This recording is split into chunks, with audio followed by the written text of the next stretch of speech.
Okay, hello everybody. Thank you for attending. My name is Simran and I'm with Canopy. We are a co-working space based in San Francisco.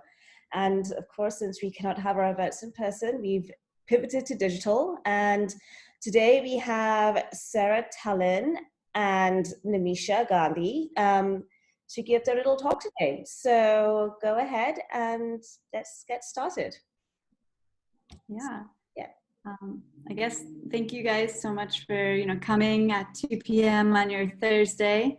I know that it's hard to commit to come and join different. There's so much going on different channels. So thank you so much for coming.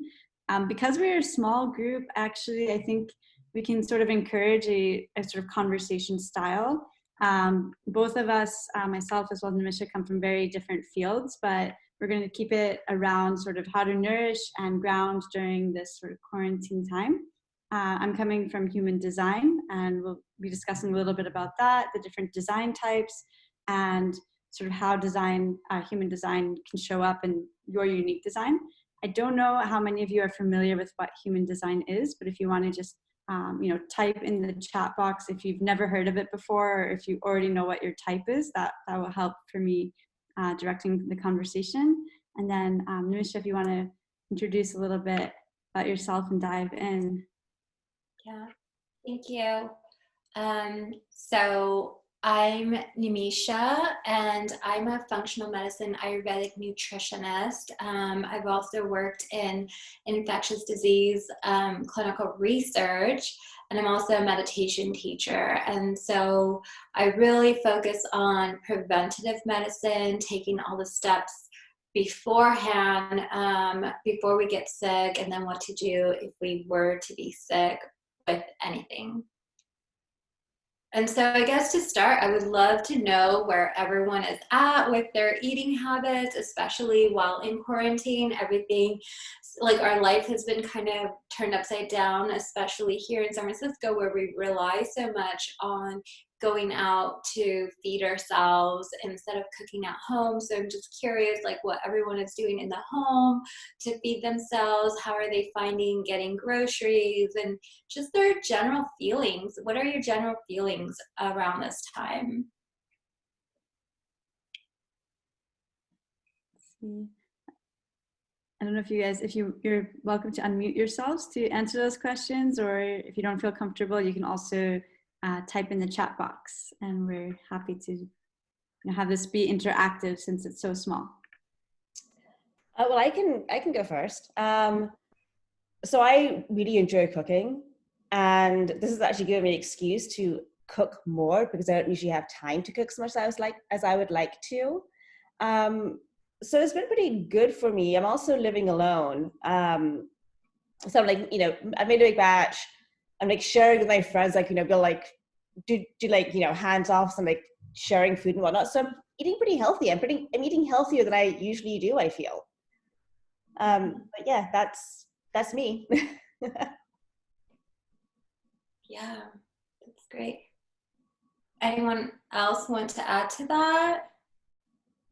What I can say just on what you said is that, I always cook, just not in this intensity. I feel like now I'm just cooking 3 meals a day because I can. Why not? I have a husband. I have a 6-year-old, and so I feel like everyone's eating all the time.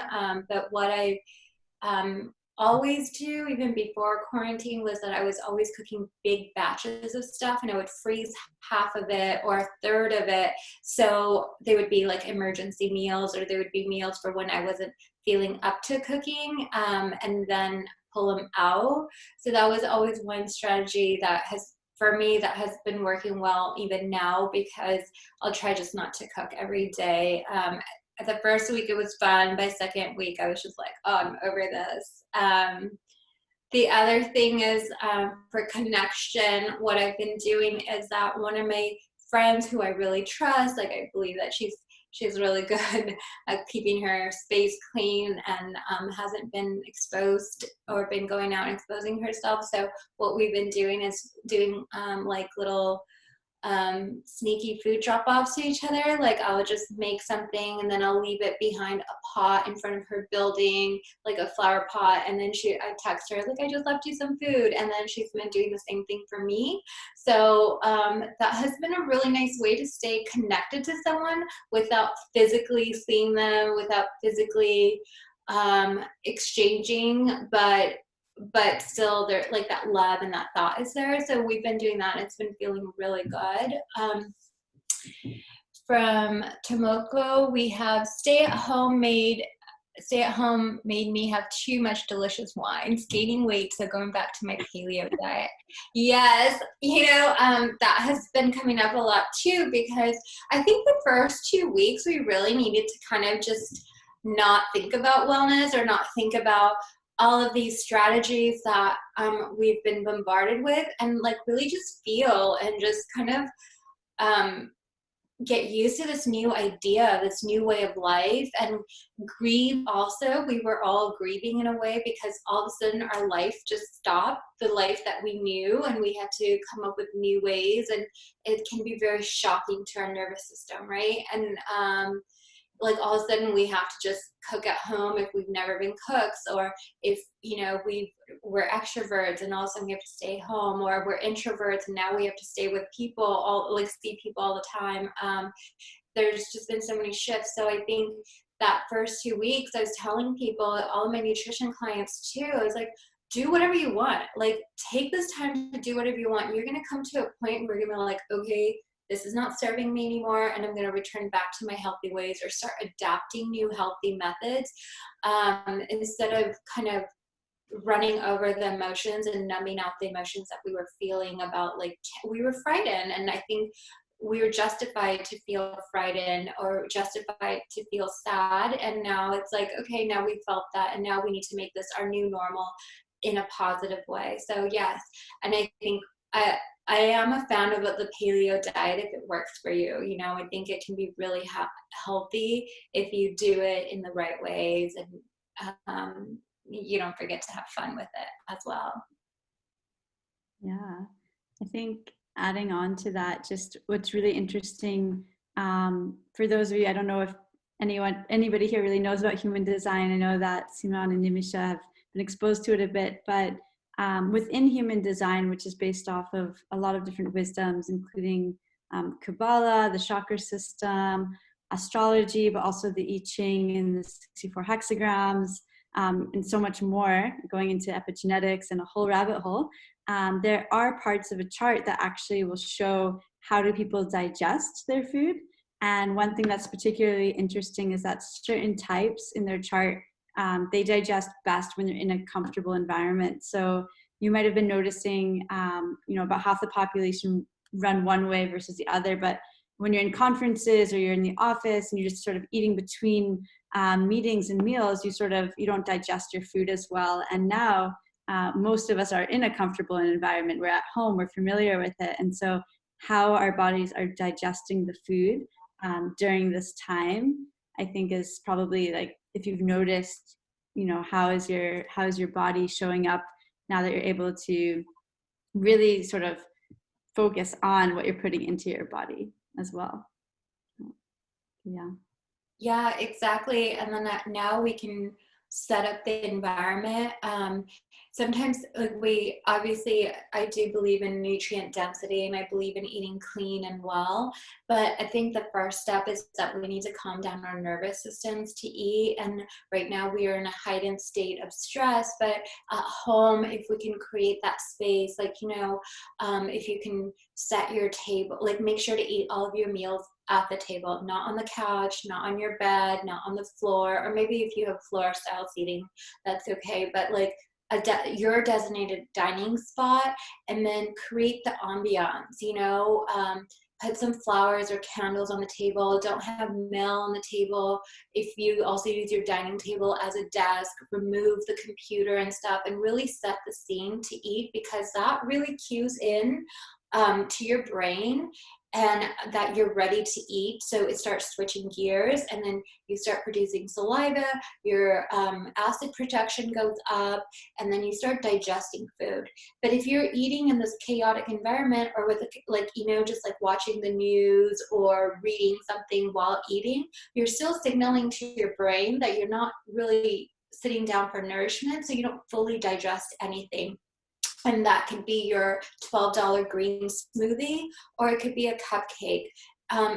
It's just not going to get digested, you know? And so you want to make the most out of your digestion. So sitting in a very calm environment, playing some music, or if you're really missing nature, I've been saying, like, put on nature sounds right now, you know, just stimulate that, you know, that feeling of being outside. So that is number one, regardless of what's on your plate. Yeah, it's super important. I think it's just being mindful that just because we're at home doesn't mean we can't create the restaurant feel, or just that feeling of being like separating. Because I know a lot of people, they don't necessarily have a separate work desk and the kitchen, and in the regular work environment, a lot of us eat in front of the computer and try to sort of show face, or we're just in between meetings and we don't take that time. And now it's the perfect time. I'd love to get a show of hands, or I guess if you want to type in the chat box, or you want to share, but how many of you are sort of seeing quarantine as a time or opportunity to work on yourselves and you're enjoying this time? Or how many of you feel like this is the worst thing that's ever happened and you're really trying to figure out what would be the best routine, and you're struggling with, you know, feeling grounded and nourished? Anyone wants to share about that? You can also unmute yourselves, and I think you can share as well. Or maybe we have to unmute you as the host. Is that what's happening? Let me see. Maybe we can just leave everyone unmuted. There's so few of us. I just unmuted everybody. Hold on. Lindsay, do you want to share? I know that you're unmuted. Hi. Hi. Yeah, I just jumped in. I'm a little late, but yeah, no, I'm surprisingly thriving in this. It's kind of like there's so much opportunity and to like harness all of these tools and all of these practices, and to see like daily and be very like highly aware of like when I'm not feeling grounded, and then implementing the practices that we're speaking of, and seeing like it put into action and what it does. There's a lot of opportunity to really, you know, spend the time to sit with ourselves and be aware of all of this, you know. And it's like, it's such a time to learn about ourselves, you know, very, very deeply. Yeah, definitely. And I see we have some responses in the chat. I know that probably all of you are able to read the chat, but it looks like we have feeling contained but staying positive, and sort of taking the time to meditate and educate, as well as this time for online learning and organized and cleaning. And we have some kids in the background, so you're going to stay muted. And I think that's certainly, you know, everyone's building different routines. I can say from a human design perspective, there are 5 different types in human design, and each type is different from the next. But over the different charts, which I can share a link where you can get your own chart, there's 2 billion combinations. So we all show up so differently. And so you have one particular type, if you know your type, is a projector, and projectors work in 2 to 3 hour spurts. And so this is like, most projectors are really enjoying their time in quarantine, because they can work in 2 to 3 hour spurts, and then they can go take a yoga class or meditate, and then they can come back and they don't feel judged for that. There's always that, you know, in a corporate environment or work environment, judgment to go in the middle of the day and do something for ourselves. And then you have the manifesting generator and the generator type, who are energizer bunnies. They always are on the go and doing something, and all of a sudden they're just forced to slow down and look in. So I can definitely relate, Tomoko, with your sort of like, okay, you're trying to embrace this time and trying to stay positive, and it can feel like, oh, I'm not getting enough done, or I'm not you know, my days are moving slowly. And I think now we're in week 4. I don't know. I'd love to hear from the audience how you feel. Do you feel like the days are going by really fast, or do you feel like they're all just like meshing in? I personally think like the days, it's as if they're just going by so fast. Yeah, it looks like Marianne also agrees. But yeah, on that, I just wanted to say, you know, it can be overwhelming with like just like all this flood of information, and like, oh, I can meditate, I can, you know, scrape my tongue and oil pull and do all those like wellness stuff, right, that we've always wanted to do. And it's like, now I have time to do it. But honestly, it can also cause burnout, you know, like you can get burnt out from trying to educate yourself and do all this wellness stuff. So, you know, just like, it's okay to pick like 2 to 3 things, or maybe just one thing to do a day, one new thing, or one yoga class, and then you do your normal routine. And I think in this time, it's definitely important to still maintain your routine and your circadian rhythm of your sleep-wake cycle. So it's so tempting to stay up and binge watch or read an entire novel throughout the night because it's so fascinating and we don't have to answer to anyone at 8 a.m., most of us.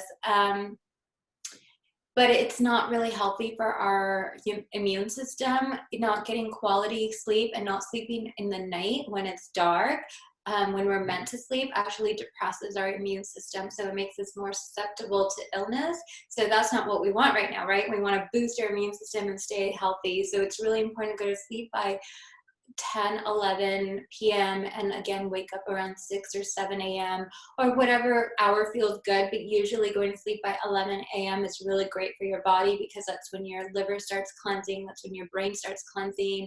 You start pushing out toxins from your body at that time. So it's really important to maintain those routines and then maintain a good eating schedule more than ever now, because we might be like, oh, I'll just eat whenever I'm hungry, and then you're on an erratic eating schedule, and then you might end up consuming way too much or consuming too little nutrition, and you're not giving your body the predictability that it craves. And the other thing is, I noticed there's a parent on here. I'm also a parent, so all of this information was like, oh my God, what are people talking about? I still have to wake up early. I still have to, put out meals. I still have to now I have to do homeschooling or all the other things. I don't have time for a yoga class. And that's true. I mean, I don't have time to do hardly any of the stuff that's being put out there, meditation for maybe 5 minutes, right now I'm just aiming to get enough sleep. And so that's another reality. And so trying to make sure to carve out self-care for parents in this time too, especially if you're also trying to work, and setting strong boundaries. And I don't know how many parents are on here. I'm one, and I see one other one, so maybe we can even do like a one-on-one talk after this and talking about more self-care for parents. Yeah. Well, even not for parents, I personally, if you guys ever after this you get the details to follow Nimisha, she's always has really creative art projects and ways that she's been entertaining her child during this time, because obviously it's a really confusing time. We are all confused as adults as to what to do with ourselves. Imagine trying to explain to a child what's going on and keeping them excited when they can't hang out with their friends, because even I know that all of us in the adult world kind of struggle, and I can only imagine with kids. But yeah. So, I would love to share a slide of maybe what a good meal plan for this time would look like. A meal plan to keep you nourished and kind of on schedule. And I created this guide that you could easily download online. It's free. And this is just to kind of give you clarity on what maybe you should be looking for when you're grocery shopping right now, because grocery shopping is also a very stressful thing. And if you're able to get your delivery slot, or by the time you get into the grocery store, is anything available? So I highly recommend having a flexible grocery list going in, so you're not wandering. And the whole point is you want to get in and out as quickly as possible, and not like because you don't want to stay exposed and it's just a mess. So you want to get in and out.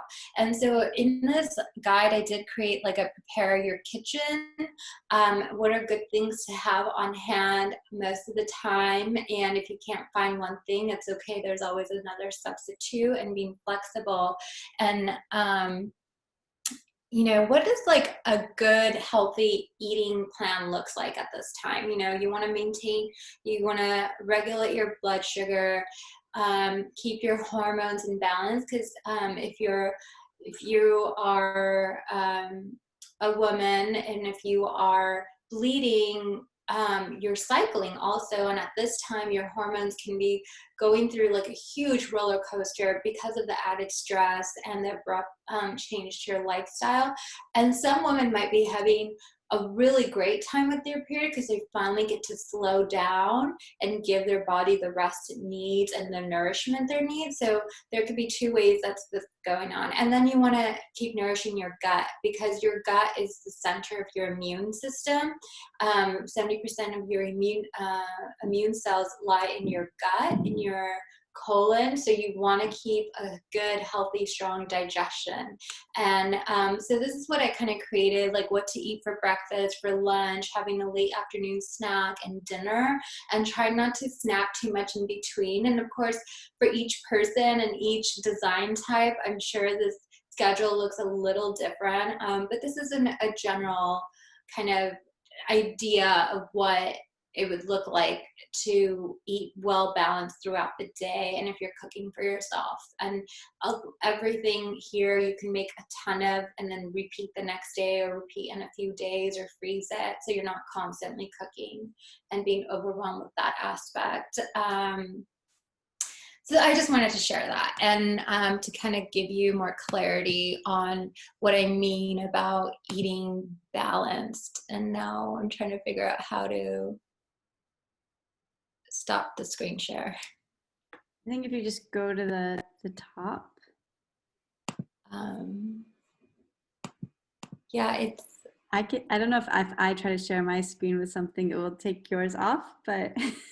Go ahead. You know what? I'm on this like. Oh, it says here, if I try to share, it will say this will stop the other screen sharing. Do you want to continue? Okay, do that. I could do that. I'm on this new minimized version. It's kind okay. of I'm gonna try. I will share. I have something to share. Oh, hold on. Do you guys see the screen, the energy centers? Yes. You see that now? Yes. Okay. I feel like I only see you though.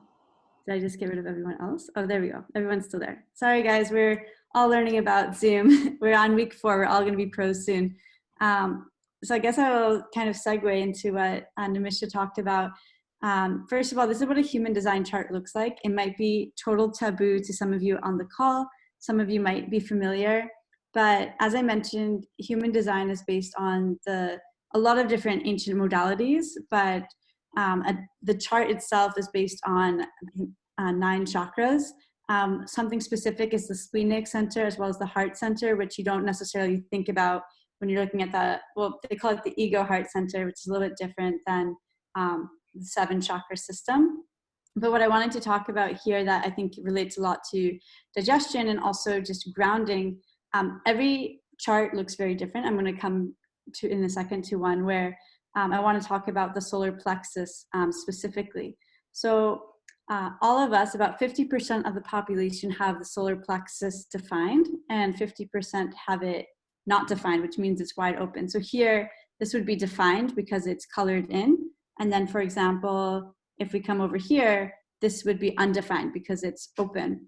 And basically what I want to share here is that this is the area of emotion. So if you're ever on a bus or train and you see someone crying and then you go into work and you just feel sad, it's like you've taken on the emotion of someone that was not even, they're just in your energy field. I think a lot of times you forget that we're made up of energy and that we're all sort of the way different people come into our lives, whether they're our partner and they're in front of us, or whether they are, just in our energy field, we're affected by it. And so I wanted to share that when you have this energy center specifically open in your chart, you kind of 10x or magnify the emotions of others. So during this time, if you're feeling like you're going through a lot of heavy emotions and you're feeling like you're not grounded, I kind of like to remind people, especially if you have an open solar plexus and you're in the supermarket where emotions, you're just surrounded by all this new energy because you've been quarantining at home, and then you go out, is when you come back into your house,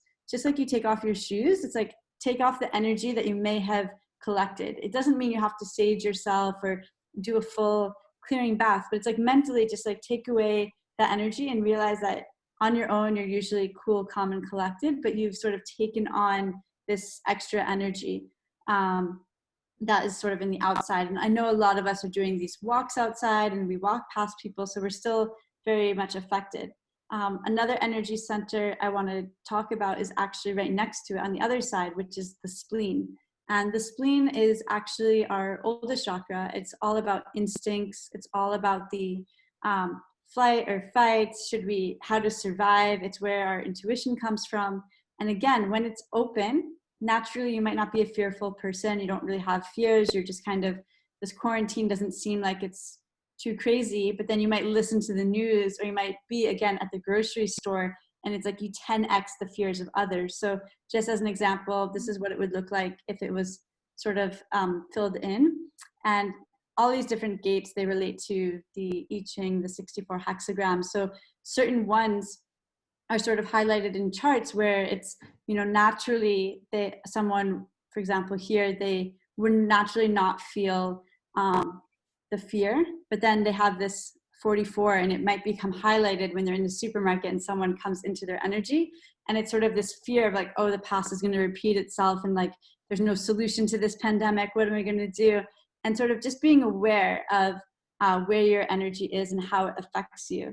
And then just kind of as a last point, these arrows here are sort of representative of our digestion and habits. So this chart, for example, I can see that the environment of this person is super important, where they are, where they show up because of this arrow. But over here, it's like how they do their routines, how their digestion works. They're able to, maybe they have a paleo diet for a few months. Maybe they then go on to keto or vegetarian or vegan. And that's sort of, this arrow here represents routine. And each chart is totally different. So for example, a reflector doesn't have any definition. This is less than 1% of the population. So it's not necessarily too common. But this person, for example, as a projector, I would say that they could eat in any environment and have a very varied diet. They could be eating all sorts of different things because of those arrows. Where this person, this manifester, I would say, okay, this is someone who thrives at eating at home, not in like busy places. This is someone who thrives on routine, thrives on, having a set schedule.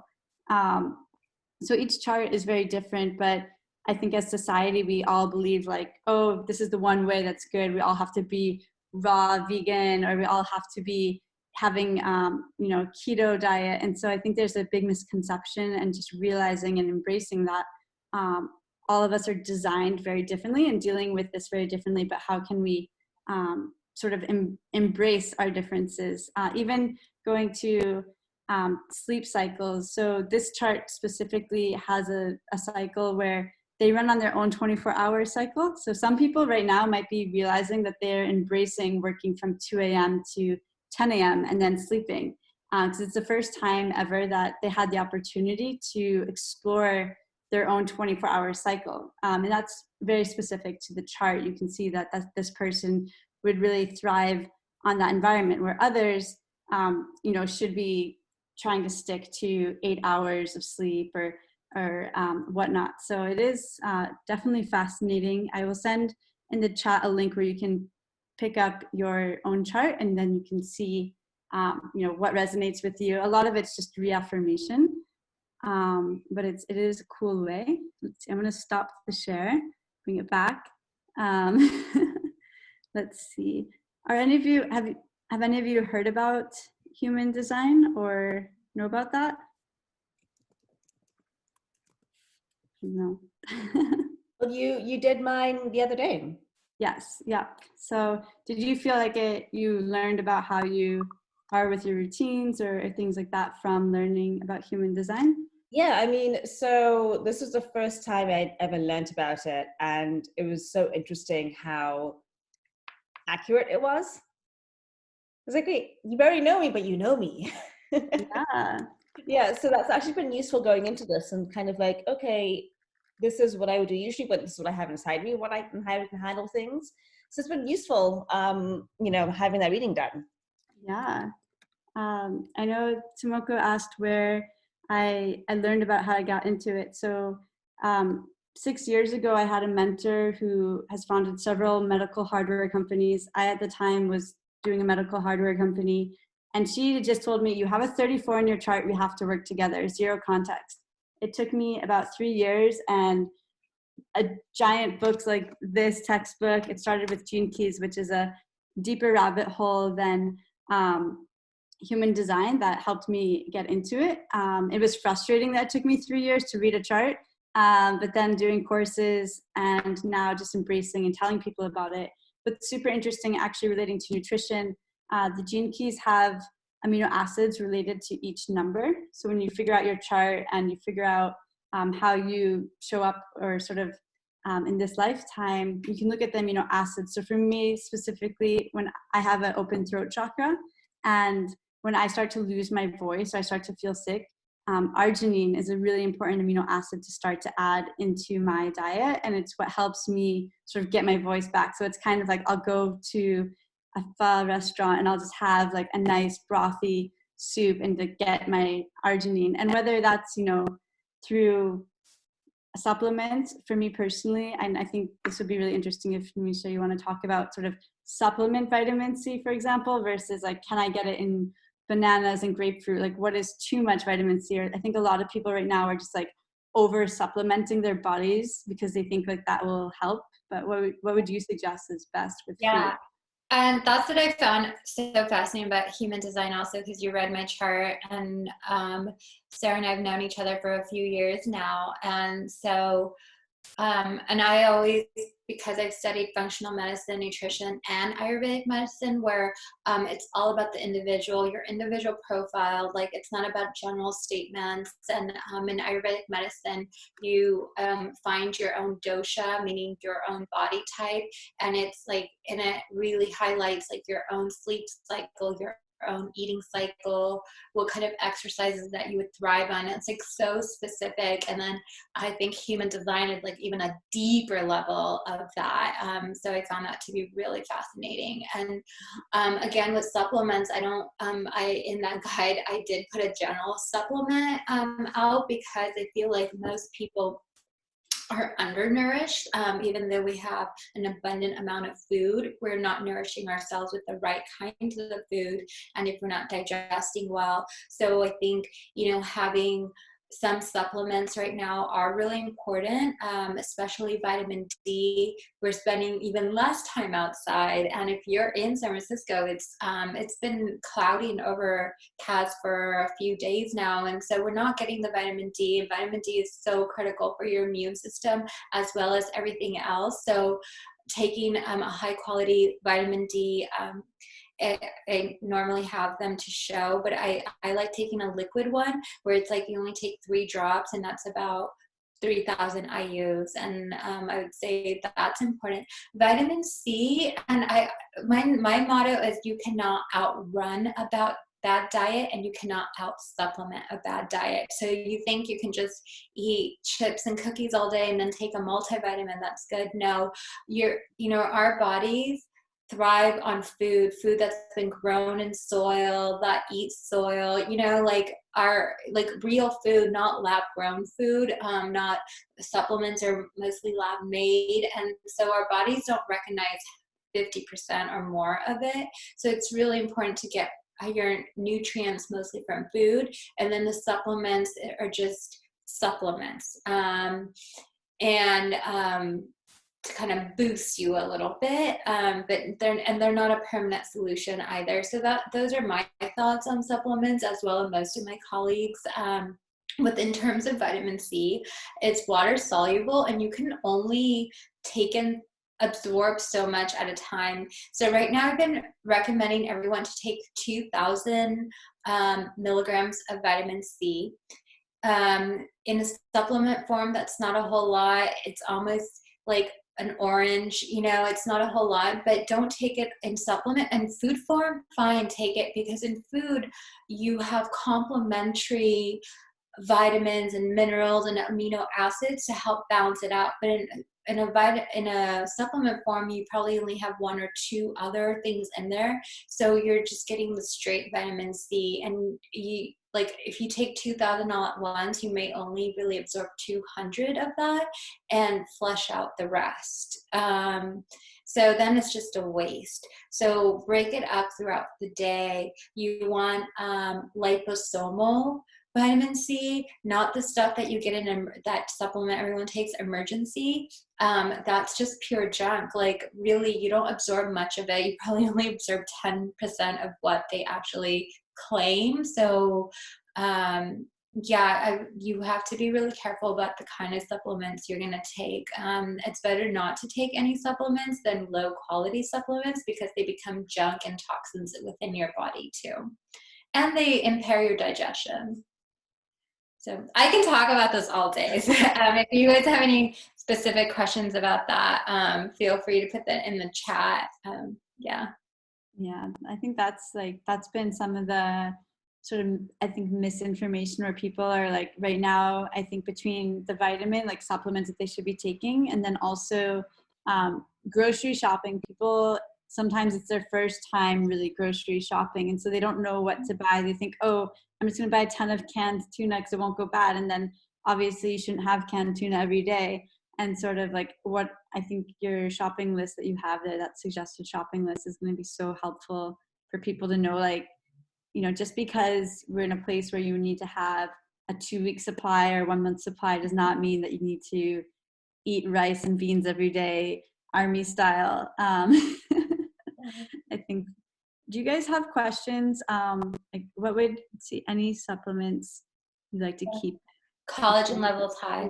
So again, yes, vitamin C is really great for that. Lots of support for collagen, vitamin E.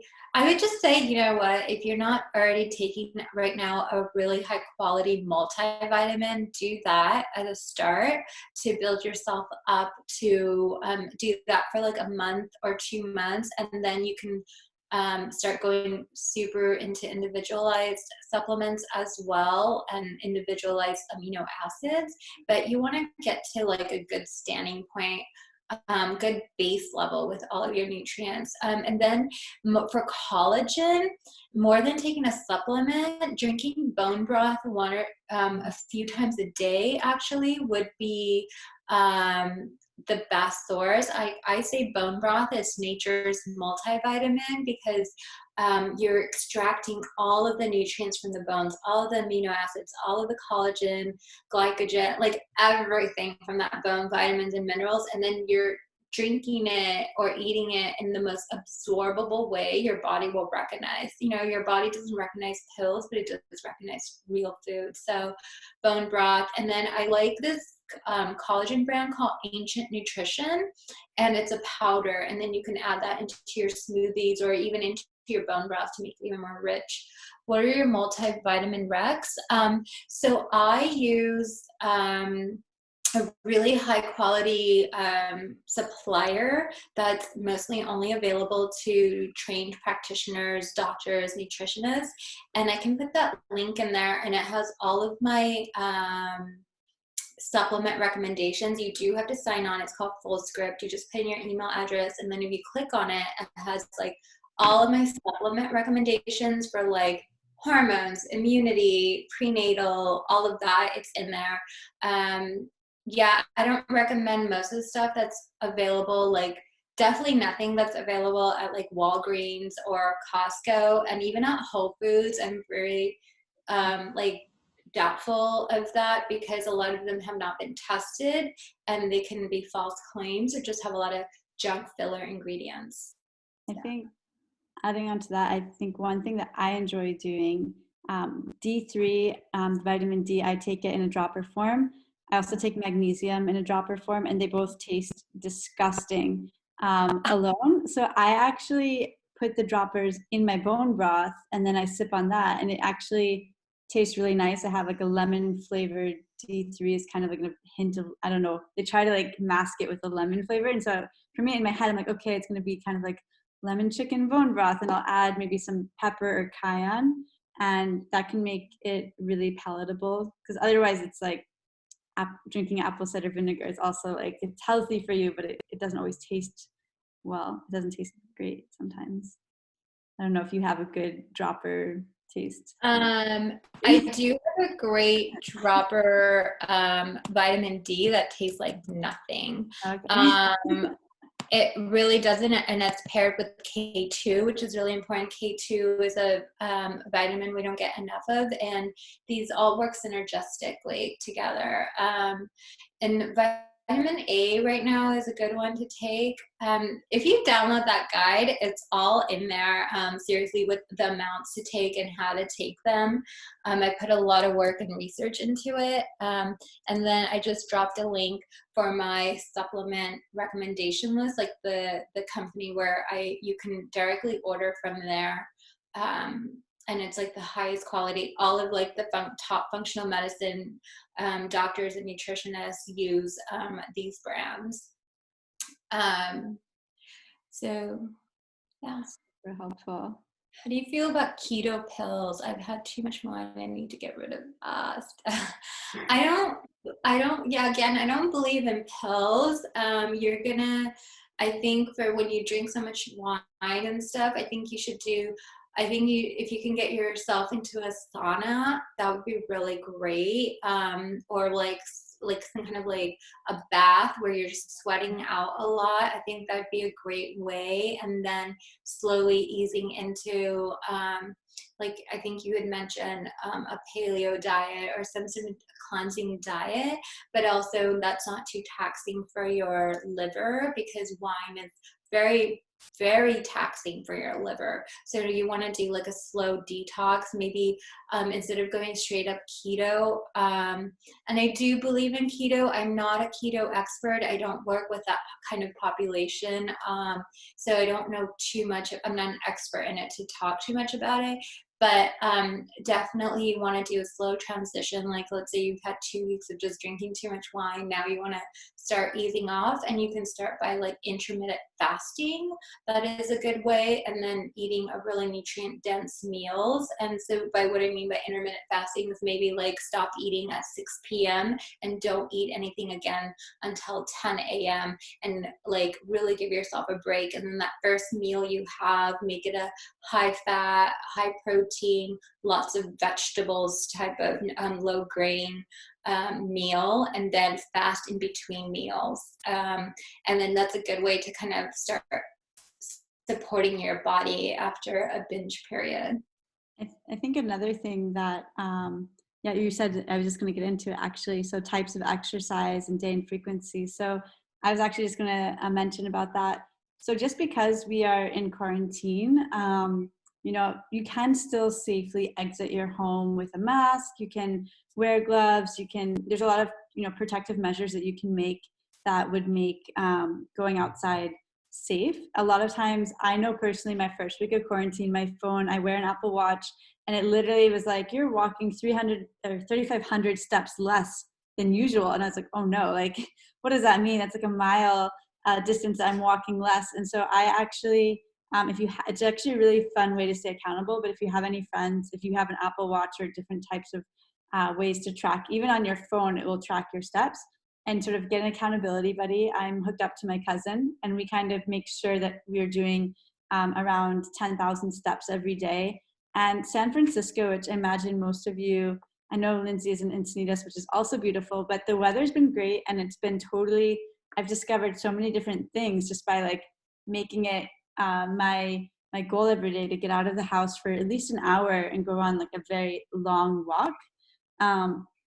If we want to look at human design, actually different design types have different exercises. So some are more morning, and this actually can tie into Ayurvedic practice as well. It's like some people are more like energetic in the morning and they're early risers, and it would be recommended that the first thing they do before they eat will be like exercise, where others, they might around 3-4 p.m. in the day, that will be the time that their body wants to exercise. I think finding what time like your body and your schedule work, try doing, like, listen to your body. Like when you wake up, do you feel like you want to exercise, or do you feel like more around 2 p.m.? Another thing, just like a safety measure, personally, I used to wake up at, and I still do, but I changed my routine a bit. I always wake up at 5. And so I used to go to the gym and exercise at 6. And now it's still dark at 6 a.m. So I would just recommend, like, make sure that it's at least after 7, after sunrise, that you're not in the dark, in the streets. You want to stay safe, but you can even get, like, a 6-foot distance buddy if you have someone in your neighborhood. As long as you're not interacting, you can maybe go on a run or something. I actually want to say something about that, because I've been staying on top of the research. I've been talking to a lot of people on the front lines, and actually in all parts of Asia too. And I think Americans are really having a hard time about not maintaining their outside routine. And this is going to sound horrible, but I don't think we should be exercising outside right now. It's not safe. If you look at all of the recent research, you have to kind of dig for it. But when you're breathing hard and you're not wearing a mask, and a lot of people in San Francisco are not, so it doesn't even matter that if you're not wearing it, but the other person is putting you at risk. And so when you're breathing hard, it goes way past the saliva, the air can go way past 6 feet. A lot of the new recommendations that haven't been really put out yet are actually 27 feet because of this. And so I don't think it's wise right now. If you need to, like, do a hardcore workout, there are tons of free resources right now online that you could do from your living room, your bedroom.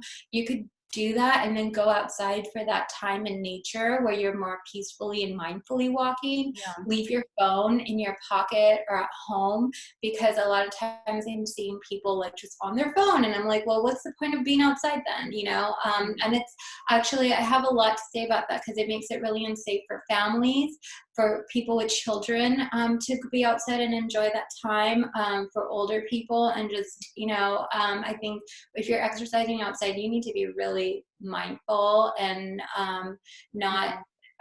There's just a lot we don't know about this this virus, and so you're running or even walking really fast, riding your bike without a mask, I think you're really putting other people at risk. And then it stays in the air. It stays in the air for at least half an hour. So you may not see someone out there, but if someone was out there, like, just half an hour before you're breathing in that, you're taking it in. Always, again, in my guide, I have these outlines, like, wear a mask, have designated outside clothes. We have outside clothes, and I put a laundry basket right by our front door. As soon as we come home, we strip, throw all that stuff in that laundry basket, and we'll put those clothes back on when we're going to go outside again. So, I mean, you got to take, like, a lot of these countries were able to beat it so fast because they had these strict measures in place. I think adding to that, I had the same sort of experience. So when I say, like, my walk, I live in a very, like, suburban, I live in Russian Hill. There's not a lot of stuff happening. My walks go into the Presidio, where when I'm taking these walks, I see, like, 1 or 2 people. But one thing that had me really concerned recently as well is people, when they're running, they aren't wearing masks, and they're, like, huffing and puffing. And if they walk by, I'm always wearing a hat. If you have long hair, like, I'm tying it back, like, tucking it into my jacket, and then I'm taking a shower, because we don't realize, like, how that can maybe, like, stick in our hair. If you live in an apartment building with lots of people, like, I live in a 32 unit building, so even just opening my door, I'm trying to be mindful of, I'm wearing a glove at all the sort of public areas in my building. And then regarding the exercise schedule type of look of an indoor-outdoor, so there's some great resources. I just completed an 8-week PDF from this amazing, I'll link it in a second, this Australian trainer. She has a 8-week program that it's a downloadable PDF, and no equipment is required. It's actually the first 8 weeks are to get you, like, it's for people who've never really exercised. They want to get into it again. Just because she's female doesn't mean it's not for men. Men and women can do her exercises. I have never stuck to a fitness program in my entire life, and this is the first time that it really motivated me, because she made it like, 3 times a week, and then it ramps to 4 times a week, and now I'm on her like week 9, so she has like a second PDF that goes for another 8 weeks, and it's 6 times a week of exercise. But she does a really good job that some days are more cardio, and they're like 28-minute cardio, and then the next day might be toning power, which is more Pilates sort of based, and she gives you all that information. And one thing I personally like about it is that she has these challenges where it could be a 30-minute walk, or it could be a swim. It's sort of she has variety. I found, I'll just look it up now and add it, but I think PDFs, and I add Oprah podcast or a TED Talk while I'm doing my workout. So now I sort of associate listening to an Oprah podcast, which I don't know if you guys know, but she's put out all of her stuff from the early 90s online on her podcast. So if you kind of associate a fun hobby with your exercise, just put on your laptop, put a TED Talk on, and then start working out, you'll feel like you're getting more than just you'll be distracted with that instead of, oh, I can't do more push-ups. Yeah, and then I would say also ask your body what your body needs. Just because everyone's doing these like power yoga classes or Pilates or I don't know, HIIT exercises or something online, like, but is that what your body wants? Is that what your body needs at that time? And then really sit with that, and maybe your exercise is really what just dance, and so that's what you're looking for. Just like really tune into that, and not everyone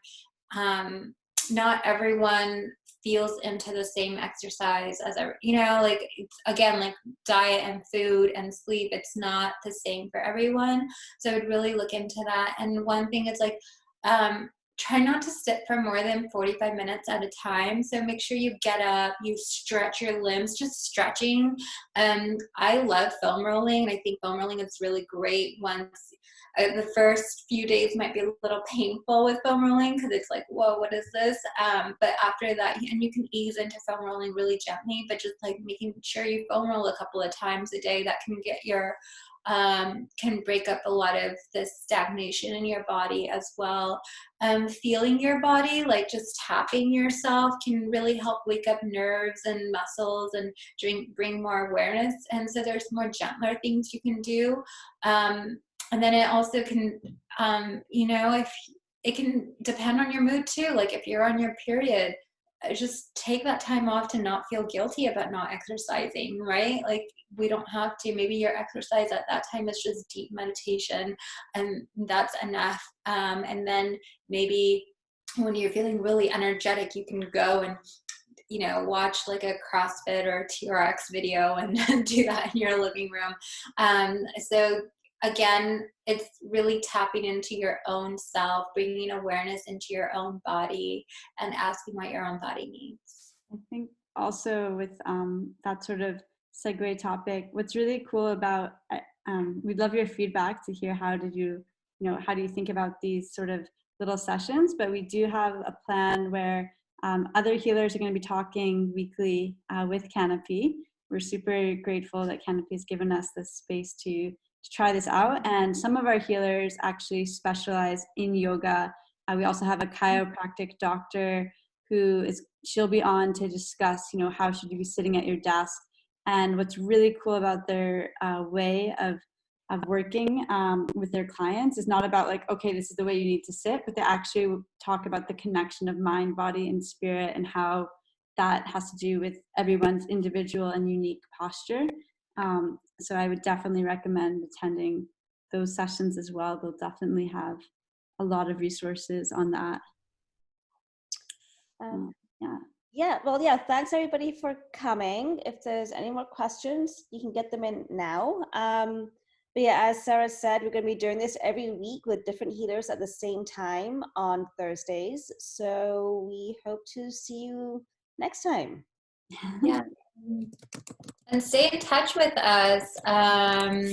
We are available via email, our websites, or even our social media. Both of us are putting out really great content to inspire you, to help you stay grounded, from recipes to just like lifestyle tips and some management, and also trying to keep you away, you know, kind of like not everything has to be about this virus, right? Like we've had other things going on with our life before this virus, so kind of trying to maintain some of that as well and talk about those things. And there's, I just linked as well Nimisha as well as myself on Instagram. So that's a great place to follow or reach out by email.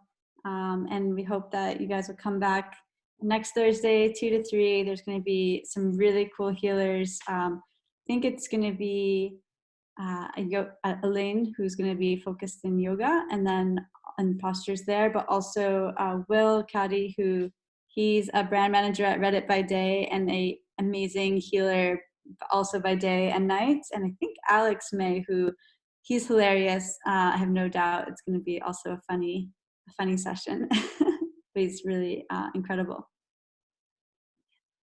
Yeah. Do you have any last questions, anyone?